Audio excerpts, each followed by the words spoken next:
இயேசு கிறிஸ்துவில் எனக்கு இனிமையான அருட்பணியாளர்களே,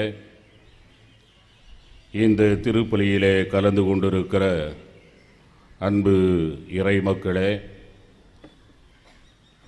இந்த திருப்பலியை நேரலையாக பார்த்து நம்மோடு இணையத்தின் வழியாக இணைந்திருக்கிற அன்பு சகோதர சகோதரிகளே, உங்கள் அத்தனை பேருக்கும் இந்த 175வது ஆண்டு நிறைவு ஆண்டிலே நடைபெறுகிற இந்த விழாவினுடைய கொடியேற்ற நாளாகி என்று அந்த தொடக்க நாள் வாழ்த்துக்களை தெரிவிப்பதில் மகிழ்ச்சி அடைகிறேன்.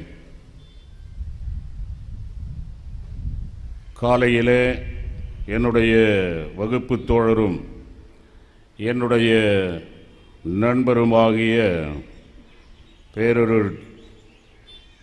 ஆண்டகை ராயப்பன் அவர்கள் சிறந்த மறையுரைக்கு நீங்கள் நேரடியாகவோ அல்லது வலையொலி வழியாகவோ கவனித்திருப்பீர்கள். சிறந்த ஒரு மறையுரையாளரினுடைய அந்த உரைக்கு பிறகு இன்று மாலையே மற்றும் ஒரு மறையுரையை கேட்பது என்பது பல பேருக்கு இருமுறை செவிமடுப்பது என்பது கொஞ்சம் சிரமமாக கூட இருக்கலாம். ஆனால் நவநாளினுடைய தொடக்க நாளாகி என்று இந்த நிகழ்வில் நான் கலந்து கொண்டு என்னுடைய சிந்தனைகளுக்கு வருகின்ற இறை சிந்தனைகளையும் எண்ணங்களையும் உங்களோடு பகிர்ந்து கொள்கிறேன். உங்களுடைய அருட்பணியாளர், தலைமை அருட்பணியாளர் ஒரு மாதத்திற்கு முன்னால் என்னை தொலைபேசியிலே தொடர்பு கொண்டு, நீங்கள் கண்டிப்பாக இந்த நவநாட்களிலே ஒரு நாள் வந்து திருப்பலி நிகழ்த்த வேண்டும் என்று அழைத்த பொழுது நான் வலிமையாக அதை மறுத்தேன். ஏனென்றால் நம்முடைய மறைமாவட்டத்திலே எனக்கு வழங்கப்பட்டிருக்கிற அந்த பொறுப்பின் அடிப்படையில் பணிபாரங்கள் எனக்கு நிறைவாக இருக்கின்றன. எனவே என்னுடைய சிந்தனை குவிப்பு திறன் என்பது சிறிது நேரம் இந்த துறையில் செய்ய முடியாத ஒரு சூழ்நிலையில் இருக்கிறேன். எனவே என்னை விட்டுவிடுங்கள் என்று சொன்னேன்.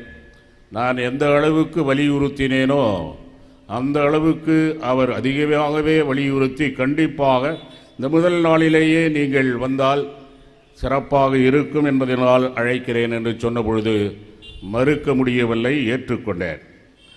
ஒரு வாரத்திற்கு முன்னால் உங்களுடைய உதவி அருட்பணியாளர், முன்னாள் அமெரிக்க ஜனாதிபதிகளின் பெயரை வைத்திருக்கிறவர் ஜார்ஜ் புஷ் அவர்கள் என்னை தொலைபேசியில் தொடர்பு கொண்டு, நீங்கள் எந்த தலைப்பின் கீழ் நீங்கள் மறையுரை நிகழ்த்த வேண்டும் என்று விரும்புகிறீர்கள் என்று கேட்டார். ஏன் வழக்கமாக எந்த தலைப்பிலே மறையுரை நிகழ்த்த வேண்டும் என்பதை நீங்கள் தானே சொல்வீர்கள், ஏன் என்னை கேட்கிறீர்கள் என்று நான் அவரை கேட்டேன். அப்பொழுது அவர் சொன்னார், ஒவ்வொரு முறையும் நாங்கள் கொடுக்கின்ற தலைப்பை அடிப்படையாக வைத்து அதற்கு தயாரிப்பு செய்வது சிரமமாக இருக்கிறது என்று மறையுரையாளர்கள் சொன்னார்கள். எனவே அவரவர்களுடைய விருப்பத்திற்கு ஏற்ப உங்களுடைய தலைப்புகளை நிர்ணயம் செய்து கொள்ளுங்கள் என்று பங்குத்தந்தை தெரிவித்தார் என்று என்னிடம் கூறினார். அதற்கு நான் சொன்னேன், நீங்கள் எந்த தலைப்பாவது கொடுங்கள், என்னால் இயன்றவரை முயலுகிறேன் என்று குறிப்பிட்டேன். ஒரு 4 நாட்களுக்கு முன்னால் என்னுடைய வாட்ஸ்அப் செய்தியில் இந்த தலைப்பை எனக்கு அனுப்பியிருந்தார்கள். இதை பார்த்த பொழுது புது வாழ்விற்கு வழிகாட்டி அன்னை மரியாள் என்ற அந்த தலைப்பை கேட்டவுடனேயே தலை சுற்றியது. ஏன் இந்த தலைப்பை எனக்கு வழங்கினார் இவர்? ஒருவேளை அவர் முதலிலே முன் அனுமதித்ததைப் போல நாமே ஒரு தலைப்பை தேர்ந்தெடுத்திருக்கலாமோ, இது ஒரு பெரிய சிக்கலில் மாட்டிக்கொண்டோம் என்ற ஒரு எண்ணம் எனக்குள் தோன்றியது. மேலும் தந்தை அவர்கள் கிளரிசிய சபையை சார்ந்தவர். எனவே இவர் ஒருவேளை ஏதோ ஒரு உள்நோக்கத்தோடு இந்த தலைப்பை எனக்கு வழங்கி இருப்பாரோ. இந்த மறைமாவட்ட குருக்கள் சபை துறவர சபை குருக்களினுடைய தரத்திற்கு அவர்கள் மறையுரை நிகழ்த்துவார்களோ என்று பரிசோதனை செய்து பார்க்க வேண்டும் என்ற நோக்கத்தோடு இவர் வழங்கியிருப்பாரோ என்று நான் யோசித்தேன். இந்த மறையுரைக்கு தயாரிப்பு செய்ததை விட அதிகமாக யோசித்தது இதற்கு தான். அன்புக்குரியவர்களே, அப்படி நான் யோசித்து கொண்டிருக்கிற பொழுது கண்டிப்பாக இந்த தலைப்பு ஒருவருடைய சிந்தனையிலே ஏற்பட்டிருக்கிறது என்று சொன்னால் அதற்கு ஆழமான பொருட்கள் நிச்சயமாக இருக்க வேண்டும். அன்னை மரியாள் புதிய வாழ்விற்கு வழிகாட்டியாக இருக்கிறாள் என்று சொன்ன உடனேயே கிறித்துவர்கள் மட்டுமல்ல, கத்தோலிக்க கிறித்துவர்கள் மட்டுமல்ல, ஏராளமான மக்கள் அன்னையை நாடி செல்கிறார்கள். ஏதோ இந்த நாட்களிலே நாம் பார்க்க இருக்கிறோம். நம்முடைய புதுவை நகரமே நிரம்பி வழிய இருக்கிறது இந்த காவி உடைகளினால். அப்படி இருக்கிற பொழுது அவர்கள் செல்லுகின்ற பொழுது தங்களுக்கு ஒரு புதிய வாழ்வு கிடைக்குமா என்ற சிந்தனையிலே தான் அன்னையை அணுகிச் செல்கிறார்கள். எனவே இந்த புதிய வாழ்வு என்பது எதிலே அடங்கி இருக்கிறது என்று நான் சிந்திக்க ஆரம்பித்தேன். ஒருவேளை ஏழையாக இருக்கிறவன் பெரிய பணக்காரனாக மாறிவிட்டால் அவனுக்கு புதிய வாழ்வு வந்துவிடும். எனவே இவருக்கு வந்த புதிய வாழ்வு எப்படி இருக்கிறது என்று சொல்லுவார். அல்லது ஒருவேளை படித்து கொண்டிருக்கிறவர்களுக்கு நல்ல உயர் படிப்பிலே சென்று வாய்ப்பு கிடைக்கிற பொழுது அவர்களது வாழ்க்கை புது வாழ்க்கையாக மாறிவிடும். அல்லது வேலையே இல்லாத இருக்கிறவர்கள் அல்லது வேலையில் இருக்கிறவர்கள் கூட வேலையில் பதவி உயர்வு பணிமாற்றம் ஏற்படுகிற பொழுது ஒரு புதிய வாழ்வு உருவாகிவிடும். இந்த துறவற சபைகளிலே இருக்கிறவர்களும் அருட்சகோதர குருக்களும் கூட ஒரு இடத்திலிருந்து இன்னொரு இடத்திற்கு சென்றால் அவர்களுக்கு ஒரு புதிய வாழ்வு, அல்லது ஒருவர் தவறான வாழ்க்கையிலே வாழ்ந்து கொண்டிருக்கிறவர்கள் அந்த தவறான வாழ்க்கையை விட்டு அல்லது அந்த பழக்க வழக்கத்தை விட்டு புதிய வாழ்வுக்கு வருகிறார்கள் என்று சொன்னால், தூய்மையான வாழ்விற்கு வருகிறார்கள் என்று சொன்னால் அவர்களுக்கு அது புதிய வாழ்வு. அல்லது நம்முடைய மனித வாழ்க்கையினுடைய வளர்ச்சியிலே குழந்தையிலிருந்து சிறுவர், சிறுமியிலிருந்து பதின்ம வயதினரிலிருந்து அவர்கள் இளைஞர்கள், இளம்பெண்கள், அதன் பிறகு முதிர் வயதினர் என்று வரிசையாக ஒரு மனிதனின் பருவங்கள் மாறுகிற பொழுது, ஒன்றிலிருந்து மற்றொன்றுக்கு மாறுகிற பொழுது அவர்கள் புதிய வாழ்வை பெறுகிறார்கள். இப்படிப்பட்ட நிலையிலேயே இறைவன் அன்னையினுடைய அந்த வழிகாட்டுதலுக்கு வழிவகுத்திருப்பாரோ? ஏழ்மையிலிருந்து ஒருவனுக்கு செல்வத்தை கொடுக்க வேண்டும், அதுதான் புதிய வாழ்வு, அதுதான் அன்னை காட்டுகிறாள் என்று சொன்னால் அவள் ஒரு பெரிய அரசியாக வாரி வாரி வழங்கக்கூடிய இந்த செல்வங்களையும் சொத்துக்களையும் கொடுக்கிறவளாக இருந்திருக்க வேண்டும். அல்லது உயர்நிலையிலே படிப்பு அல்லது செல்வம் அல்லது வேறு விதமான மனமாற்றங்கள் என்று சொல்லுகிற பொழுது, அல்லது கடினமான நோயிலிருந்து மீண்டு வருகிற பொழுது அவன் புது படைப்பாக அல்லது புதிய வழிக்காக வந்திருக்கிறான் என்று நினைத்தால் ஒருவேளை அவள் ஒரு பெரிய மருத்துவராக இருந்திருக்க வேண்டும். இவ்வாறு இந்த உலக சார்ந்த பார்வையிலே பார்க்கிற பொழுது அன்புக்குரியவர்களே, அன்னை மரியாள் இப்படிப்பட்ட புதிய வாழ்வுக்காக வழிகாட்டியாக இருப்பாளோ என்று நினைத்தால் பல நேரங்களிலே இவள் அதற்கு வழிகாட்டுபவள் அல்ல, மாறாக அவைகளையெல்லாம் வழங்குகின்ற இறைவனுக்கு வழிகாட்டுபவள். எனவே இறைவனிடம் பரிது பேசி இறைவன் தன்னுடைய தூய ஆவியினால் நமக்கு வழங்குகின்ற அந்த வழிகாட்டுதல்களின் அடிப்படையிலே உலகு சார்ந்த இவைகளெல்லாம் நடைபெற்றுக் கொண்டிருக்கின்றன. ஆனால் இன்று நாம் அதைவிட அதிகமான ஒரு நிலைக்கு நாம் செல்ல அழைக்கப்பட்டிருக்கிறோம். இன்றைய நாள் நம் ஆண்டவர் இயேசு கிறிஸ்துவினுடைய உருமாற்ற விழா அல்லது தோற்ற மாற்ற விழா என்று சொல்லுகிறோம். உருமாற்றம் அல்லது தோற்ற மாற்றம், இந்த வார்த்தையிலே அழகான மொழிபெயர்ப்பு இருக்கிறதா என்று சொன்னால் சில நேரங்களிலே இது ஏதோ மாறுவேட போட்டி நடக்கிறதோ, ஒருவேளை மாறிக்கொண்டே இருப்பாரோ என்று நினைத்து விடலாம். ஆனால் உண்மையில் இதை நடத்தி காட்டுகிற பொழுது ஆண்டவர் இயேசு தன்னுடைய உண்மை உருவை வெளிப்படுத்தினார்.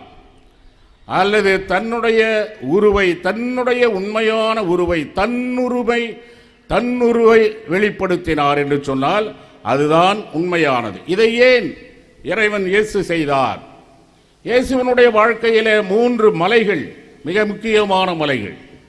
இந்த 3 மலைகளிலுமே இயேசு தன்னுடைய முக்கியமான போதனைகளை இந்த உலகிற்கு உலகம் முடியும் வரை தேவையான அந்த அறிவுரைகளை வழிகாட்டுதல்களை வழங்கி இருக்கிறார்.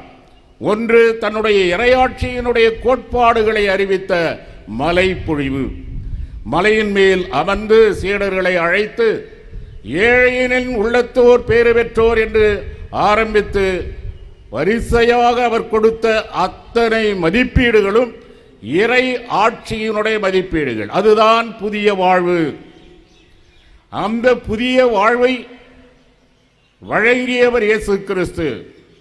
இரண்டாவதாக, தன்னுடைய இறப்பிற்கு 2 வாரங்களுக்கு முன்னால் இந்த 3 திருத்தூதர்களை அழைத்து கொண்டு இந்த தாபோர் மலை மீது ஏறி அவர் ஏறி நின்று கொண்டு ஜெபித்துக் கொண்டிருக்கிற பொழுது அவர் தன்னுடைய உண்மை உருவை வெளிப்படுத்தினார். அவருடைய உண்மை உரு எது?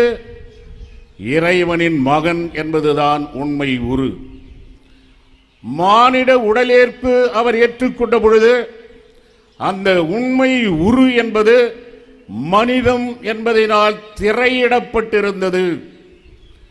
மனிதனுடைய அந்த மனிதத்துவம், அந்த திரையிடப்பட்ட மனிதத்துவத்தின் தாண்டி தன்னுடைய உண்மை உருவை இந்த 2வது மலை மீது அவர் வெளிப்படுத்துகிறார். என்ன வெளிப்படுத்துகிறார்? யாருக்கு வெளிப்படுத்துகிறார்? முதலிலே அவரிடம் வந்து பேசியவர்கள் மோசேயும் எலியாவும். மோசே சட்டங்களினுடைய பாதுகாவலர். சீனாய் மலை மீது இறைவன் கொடுத்த அந்த சட்டங்களை இந்த உலகிற்கு கொண்டு வந்தவர். அந்த சட்டங்களுக்கு மாற்று ஏற்பாடாகத்தான் இறையாட்சியினுடைய விழுமியங்கள் மதிப்பீடுகள் என்ற மலைப்பொழிவு இயேசு புதியதாக கொடுக்கிறார். அதேபோல இறைவாக்குகள் முன்னுரைத்த அவர்களுடைய பிரதிநிதியாக எலியா வந்து நிற்கிறார். இவர்கள் மூவருமே பேசிக் கொண்டிருக்கிறார்கள். எதை பற்றி பேசிக் கொண்டிருக்கிறார்கள்? அவருடைய வாழ்க்கையிலே நடந்த சோக நிகழ்வுகள், வெற்றி நிகழ்வுகள், அவர் சந்தித்த சவால்கள், இவைகளை பற்றியா பேசிக் கொண்டிருந்தார்கள்? இல்லை. அவர்கள் பேசிக் கொண்டிருந்தது இயேசுவினுடைய இறப்பை பற்றி பேசிக் கொண்டிருக்கிறார்கள். இறப்பை பற்றி பேசிக் கொண்டிருக்கிறார்கள். இயேசு தன்னுடைய மகிமையிலே வெளிப்படுத்திக் கொண்டிருக்கிறார். தன்னுடைய மாட்சியை வெளிப்படுத்திக் கொண்டிருக்கிறார். அவருடைய ஆடை வெண்ணிறமாக ஒளிர்கிறது.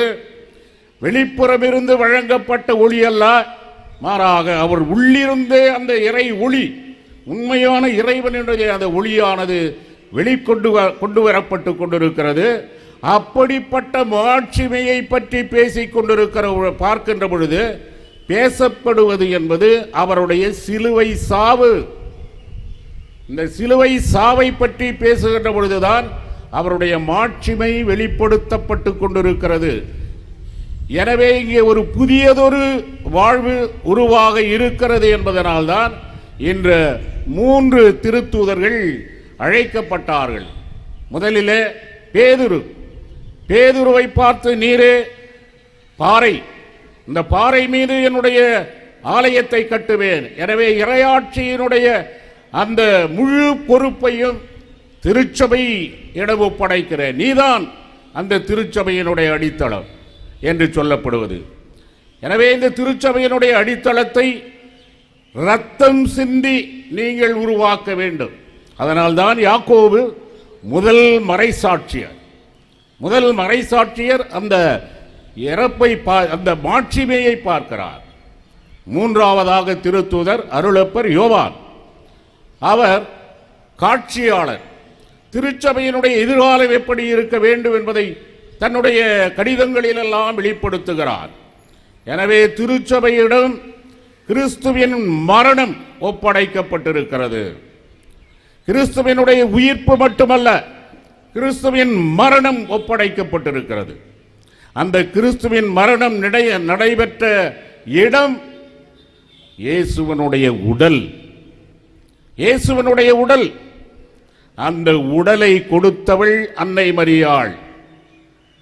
அந்த உடலை கொடுத்தவள் அன்னை மரியாள். தன்னுடைய உதரத்திலே தாங்கி அவருடைய இரத்தத்தோடு இரத்தமாக இணைந்து அவருடைய இதய துடிப்புகளை தன்னுடைய உதரத்திலே தாங்கி அதற்கு உரு கொடுத்தவள் அன்னை மரியாள். எனவே இயேசு ஒருவருக்கு வழிகாட்டுகிறார் என்று சொன்னால் இயேசுவுக்கு வழிகாட்டியவள் அன்னை மரியாள். இறை ஆட்சியினுடைய நிறுவனராக நீர் இருக்க அழைக்கப்பட்டிருக்கிறீர். அது உன்னுடைய வார்த்தையினாலும் சொல்லாலும் செயலாலும் பாடுகளினாலும் உயிர்ப்பினாலும் இந்த இறையாட்சியிலே நான் உன்னோடு இருப்பேன், உன்னோடு இருக்கிறேன். எனவே உலகிற்கு வழிகாட்டுகிறாய், உனக்கு இறை திட்டத்தை நானும் வழிகாட்டி உன்னோடு இணைந்திருக்கிறேன் என்று குறிப்பிட்டவள் அன்னை மரியாள். எனவே அன்புக்குரியவர்களே, அப்படிப்பட்ட ஒரு உயர்வான மாட்சிமை நிறைந்த வாழ்வு என்பது இயேசுவுக்கு மட்டுமல்ல, அவரை பின்தொடர்கின்ற, அவர் மீது நம்பிக்கை வைக்கின்ற அத்தனை பேருக்கும், நம்பிக்கையாளர்கள் அத்தனை பேருக்குமே இயேசு வழங்க இருக்கிறார். அதை நோக்கி நம்முடைய பயணம் இருக்க வேண்டும் என்பதற்காக தான் இந்த நிகழ்வு நடைபெறுகிறது. அந்த நிகழ்வு நடைபெறுகின்ற வேளையிலே தான் அன்னை மரியாளினுடைய உடனிருப்பு அங்கே இருக்கிறது. இந்த புதிய வாழ்விற்கு வழிகாட்டிய அன்னை மரியாள் எந்தெந்த முறைகளில் அதை நடைமுறைக்கு கொண்டு வந்தாள் என்பதுதான் நாம் கவனிக்க வேண்டிய ஒரு செய்தி. எந்தெந்த முறையில் என்று சொன்னால், முதலில் மானிட உடலேற்பு என்ற நற்செய்தி அறிவிக்கப்பட்ட பொழுது இது எப்படி ஆகும் என்று கேட்ட பொழுதெல்லாம் இறைவனால் இயலாதது ஒன்றுமில்லை என்று சொன்ன பொழுது தன்னுடைய வாழ்க்கையிலே மனம் புரிந்து இல்லற வாழ்வை நடத்தி நல்லவளாக வாழ வேண்டும் என்பது இயற்கையாகவே அவருக்குள் இருந்த ஒரு எண்ணமாக இருந்திருக்கலாம். ஆனால் திடீரென்று வானதூதர் அவரிடம் பார்த்து, மரியே அஞ்சாதே, மகிழ்ச்சி கொள், வாழ்க, ஆண்டவரின் அருளை பெற்றிருக்கிறாய். அசந்து போனாள், அதிர்ந்து போனாள், அச்சமுற்றாள். அப்பொழுது கேட்கிறாள், என்ன நீ கடவுளை கருதாங்க வேண்டும், உலகிற்கு புதிய வழியை காட்ட இருக்கிற இறைவனுக்கு மனு உரு வேண்டும். அந்த மனு உரு என்பது உன்னுடைய உடலில் இருந்து நீ வழங்க வேண்டும். அதுதான் இறைவன் உனக்கு கொடுக்கிற அழைப்பு. அதனால்தான் உன்னை நான் மகிழ்ச்சி கொள், வாழ்க என்று சொன்னேன். எனவே மகிழ்ச்சி கொள், வாழ்க அப்படி என்று சொல்லுகிற பொழுது அவளுடைய கனவுகள் எல்லாம், திட்டங்கள் எல்லாம் அப்படியே சரிந்து போயின. ஆனால் என்ன செய்வதென்றே தெரியாத பொழுதுதான் விளக்கம் வழங்கப்படுகிறது. விளக்கமே அவளுக்கு விளங்கவில்லை. ஆனால் விளக்கம் அளிப்பவர் யார் என்பது அவளுக்கு தெரியும். நம்பிக்கைக்குரியவர் விளக்கம் அளிக்கிறார். எனவே நான் ஏன் தயங்க வேண்டும் என்று சொல்லி அவள், ஆகட்டும், உன் விருப்பப்படியே ஆகட்டும், ஆகட்டும் என்ற வார்த்தையினால் அகிலத்தை உருவாக்கினாரே இறைவன், அதை போல ஆகட்டும் என்ற வார்த்தையினால் அருளை கொண்டு வருகிறாள் அன்னை மரியாள். அருளை கொண்டு வருகிறாள். அதுதான் இறைவனின் திட்டத்திற்கு என்னுடைய திட்டங்களை எல்லாம் நிராகரித்துவிட்டு யார் ஒருவர் ஆம் என்று சொல்லுகிறாரோ அவர்கள் அன்னையினால் வழிகாட்டப்படுகிறார், நிலை வாழ்விற்கு வழிகாட்டப்படுகிறார். அடுத்ததாக கானாவூர் திருமணத்தில் அந்த நம்பிக்கை அறிக்கையானது, அவருடைய இதயத்திலே இருந்த அந்த அர்ப்பணம், அந்த அர்ப்பண தன்னையே அடிமையாக்கிக் கொள்ளுகிற பண்பாடு அது வெளிப்படுகிறது. எப்பொழுதெல்லாம் பிறர் நல சேவைக்கு நம்மை அர்ப்பணிக்கின்றோமோ அப்பொழுது நிச்சயமாக அவள் வழியே நாம் நடக்க வேண்டும். அவள் சொல்லுவது, அவர் சொல்வதைப் போல செய்யுங்கள், அவர் சொல்வதைப் போல செய்யுங்கள். அடுத்த அறிவுரை, முதலிலே அர்ப்பணம், இரண்டாவது அவர் சொல்லுவதைப் போல செய்யுங்கள். அப்படி அவர் சொல்லுவதைப் போல நீங்கள் செய்தால் நிலை வாழ்வு பெறுவீர்கள் என்பதனால்தான் தண்ணீர் ரசமாக மாறுகிறது, மனிதம் இறைமையாக மாறுகிறது. மனிதத்தன்மை தெய்வீகத்தன்மையாக மாறுகிறது. எனவே மனிதனாக இருக்கிறவர்கள் நீங்கள் தெய்வமாக வாழ வேண்டும் என்று சொன்னால், இம்மையில் வாழுகின்றவர்கள் மறுமையில் வாழ வேண்டும் என்று சொன்னால், நிலையில்லாத வாழ்க்கையிலே இருக்கிறவர்கள் நிலையான வாழ்க்கையை அடைய வேண்டும் என்று சொன்னால், அவர் சொல்வதை போல செய்யுங்கள். நான் செய்திருக்கிறேன், இறைவன் சொன்னார் ஆகட்டும் என்றேன், ஏதோ நான் இப்பொழுது உங்களுக்கு சொல்லுகிறேன். அதுதான் வழிகாட்டுதல். தெய்வீகத்தன்மை உனக்கு வேண்டுமா? என் மகன் சொல்வதை போல செய்யுங்கள். என் மகன் இறையாட்சியை உருவாக்கினார். அந்த இறையாட்சியினுடைய உருவாக்கத்தில் நீங்கள் பங்கு பெறுங்கள். இறையாட்சியினுடைய மதிப்பீடுகளை கடைபிடியுங்கள். இந்த உலகத்தினுடைய மதிப்பீடுகள் வேறு, இறையாட்சியினுடைய மதிப்பீடுகள் வேறு. இரண்டும் ஒன்றோடு ஒன்று இணையாது. செல்வங்கள் பேறு பெற்றவர்கள் என்பது இந்த உலக மதிப்பீடு. ஆனால் நான் சொல்லுகிறேன், ஏழ்மையில் இருப்பவர்களே நீங்கள் பேறு பெற்றவர்கள். முற்றும் முரணான மதிப்பீடுகள், புதிய வாழ்விற்கு அடிப்படை முற்றும் முரணான மதிப்பீடுகளை நம்முடைய வாழ்க்கையின் கோட்பாடுகளாக மாற்ற வேண்டும். இதுதான். இப்படி வாழுகிற பொழுது ஒரு நிலைத்த தன்மை வேண்டும். புயல்கள் வரலாம், விமர்சனங்கள் வரலாம், ஏன் நீங்கள் உங்களுடைய உயிருக்கே ஆபத்தாக கூட இருக்கலாம். ஆனால் நிலைத்து நிற்க வேண்டும். அதைத்தான் யோவான் நற்செய்தியில மிக அழகாக சொல்லுவார். சிலுவை அடியிலே அன்னை மரியாள் நின்று கொண்டிருந்தாள். நின்று கொண்டிருந்தாள் என்று சொன்னால் அதிலே ஆழமான அர்த்தங்கள் உண்டு.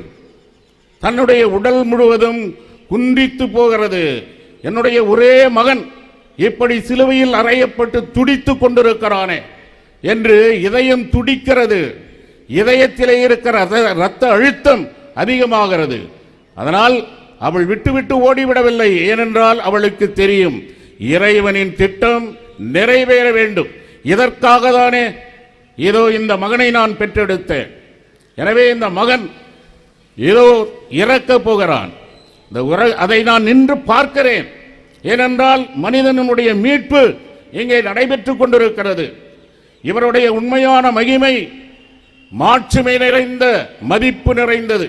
இன்று தானியேல் ஆகமத்தில் எழுதப்பட்டதைப் போல மானிட மகன் தொன்மையானவரிடம் அழைத்து வரப்பட்டார் என்று சொல்ல பொழுது எவ்வளவு ஒரு பிரமாதமான ஒரு நிலையை அவர் சேர்ந்தாரோ அப்படிப்பட்ட பிரமாதமான நிலையை அவர் பெற்றிருந்தவர். ஆனால் சிலுவையிலே இறக்கிறார். சிலுவையிலே தந்தையே ஏன் என்னை கைவிட்டாய் என்று கேட்கிறார். அன்னை மரியாளினுடைய இதயம் அப்படியே நொறுங்கி போகிறது. ஆனால் அவர் நின்று கொண்டிருந்த இடத்தை விட்டு நகரவில்லை. ஏனென்றால் இறைவனின் திட்டம் நிறைவேறுகின்ற வரை நான் இயேசுவோடு நின்று கொண்டிருப்பேன் என்று சொல்லுகிறார். இயேசுவோடு உடனிருப்பேன் என்று சொல்லுகிறார். அதுதான் என்னுடைய வாழ்க்கையில இறையாட்சியின் மதிப்பீடுகளுக்காக நான் எதையும் சமரசம் செய்யாமல், எந்த விதமான துன்பங்களை நான் சந்திக்க வேண்டியிருந்தாலும் நான் நின்று கொண்டிருப்பேன், நிலைத்து நிற்பேன், ஆண்டவர் என்னோடு இருக்கிறார் என்ற உறுதியான எண்ணத்தோடு வாழுங்கள் என்று வழிகாட்டுபவள் அன்னை மரியாள். வழி இதோ இருக்கிறது என்று காட்டுபவள் அல்ல, அந்த வழியிலே வழி நடந்து இதுதான் வழி என்று காட்டுகிறவள் அன்னை மரியாள். எனவே அன்புக்குரியவர்களே, புதிய வாழ்வு என்பது நிலை வாழ்வு. இவ்வுலகை சார்ந்த வாழ்வுக்கு மட்டுமல்ல, இந்த உலகை சார்ந்த மனிதத்தை சார்ந்த உடல் சார்ந்த தேவைகளுக்கு அன்னை மரியாள் நிச்சயமாக எல்லாருக்காகவும் பரிந்து பேசுவாள். அது பக்தர்களின் கூட்டம். ஆனால் அவள் எதிர்பார்ப்பது அவருடைய மகனினுடைய சீடத்துவ கூட்டம். திருத்தூது பணி செய்வதற்காக நான் திருமுழுக்கின் வழியாக அழைக்கப்பட்டிருக்கிறேன் என்ற உணர்வுள்ள, தெளிவுள்ள, அறிவாற்றல் உள்ள, புரிதல் உள்ள ஒரு நபரை அல்லது கூட்டத்தை அவர் எதிர்நோக்குகிறார்.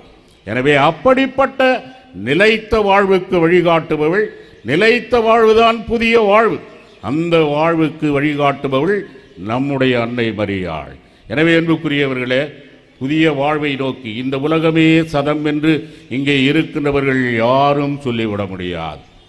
நான் இறக்கவே மாட்டேன் என்று அடம் பிடிக்கிறவர்கள் யாருமே இருக்க முடியாது.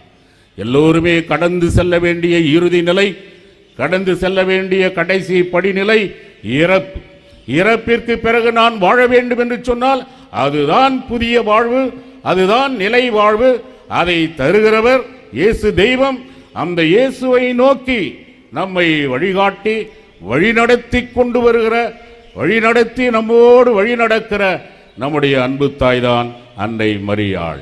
எனவே அன்புக்குரியவர்களே, நம்முடைய வாழ்க்கையிலே அவள் கற்பித்த முழு அர்ப்பணம், இறைவனின் திட்டத்திற்கான முழு அர்ப்பணம், தெய்வீக தன்மையை நோக்கி இயேசு சொல்லுவதைப் போல நாம் நடக்கின்ற இரண்டாவது படிநிலை.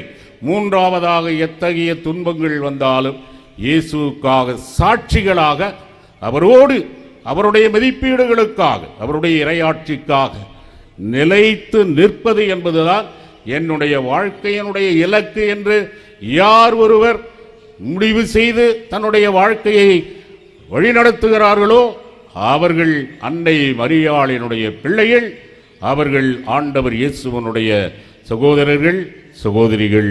ஆமென்.